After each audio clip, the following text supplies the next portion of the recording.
Originally, I was in hospitality, and I had a regular customer. I was up in Bright, up in northeast Victoria, and I had a regular customer, and he liked the way I managed the staff, so he offered me a job, and that was he ran a fairly significant commercial cleaning company here in Melbourne, and that's essentially how I got to know the industry. What I felt, there was a niche in the market. Contract cleaning, I found there's a lot of promises made, but a very little walking the talk. Because I came at a hospitality background where customer service and exceeding customers' expectations was paramount, I really felt those skills could be transitioned into contract cleaning. And I like working with people. I like working with a team and working as a cohesive unit to really meet customers' expectations. The biggest problem you come across, why people call you in, they're usually unhappy. They're unhappy with some aspect of the cleaning. There's a lack of systems and accountability of the cleaners on the site. I can think of a really good example where someone, they got to the point, they said, when they started they were great, and then it just deteriorated from there. Then they complain, it would come up a little bit, and then they would sink again. That's what really drives them crazy. It's the roller coaster ride, the inconsistency.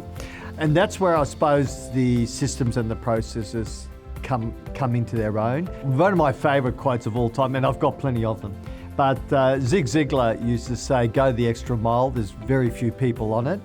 And I think that's really in the cleaning industry where we can stand out. We do like to go the extra mile. We like to go and do things a bit better than what the client expects. I've always believed if you can exceed expectations, if you can make people say wow about things they don't expect, that's always going to land you in a really good stead. That's what we sort of ask from our cleaners as well. People often say to me, is it hard to find cleaners? No, it's not. Is it hard to find good cleaners? Absolutely.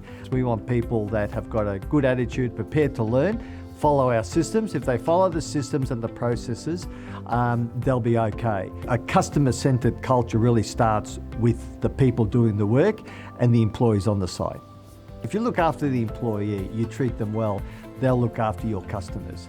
My first responsibility to my team is to ensure that they've got the resources and the equipment to do the job as well as we'd like them to do it. I think one of the big problems in the cleaning industry, from my point of view, is there's a lot of, that's the way we've always done it. There's a lot of people been doing it for many years. My question always is, how can we do it better than the many competitors out there? I love innovation. I'm always looking at how do you make things easier, how do you do it better. The cleaning industry is just as innovative as many other industries. You just don't hear a lot about it. But if you're out there and you're researching, it's amazing what you can find about the way things can be done a lot more efficiently than they have in the past. I think all relationships are built on trust, and it's amazing how you can tell whether or not you trust someone pretty quickly. And I think from a cleaning company point of view, number one is, can they actually do the job? Are they doing other facilities similar to mine? What systems and processes do they have in place? I mean, what are the checks and balances to make sure they actually can do the work? How do they recruit their people? How do they find good people? We spend a lot of our time just recruiting. You can go through a lot of people before you find two or three. You go, okay, I think these are iClean type cleaners. They'll fit our mold. We say to the cleaner, this needs to be done daily, this needs to be done weekly, this needs to be done fortnightly. We have check sheets for that. They need to log in when they arrive on site. They need to log out. So we're very cognizant of how much time they're spending on site. I think auditing is probably one of the most important things of what we do. In all our major sites, our supervisor does an audit every single night. And that's what I find really, really works well. And now in the digital age, it's very easy to do it on an iPad, even do it on a phone. And on our major sites, I actually get an email with the audit. It's in my inbox every morning.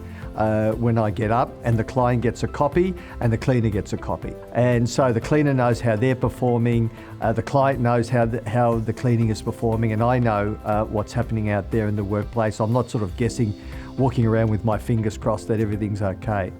And having that system in place really just creates a situation where people know I've got to do a good job because it is going to get monitored at the end of the shift. And so the systems and the processes basically allow the consistency, and it's that consistency that people are looking for. So it really gives me a thrill when people ring up and say, listen, I just want to say they're doing a great job. One of the best things we've ever done is to get you on board. They're the things that really make my day. If you'd like to learn more, you can go to our website. It's at www.icleanfacilityservices.com.au.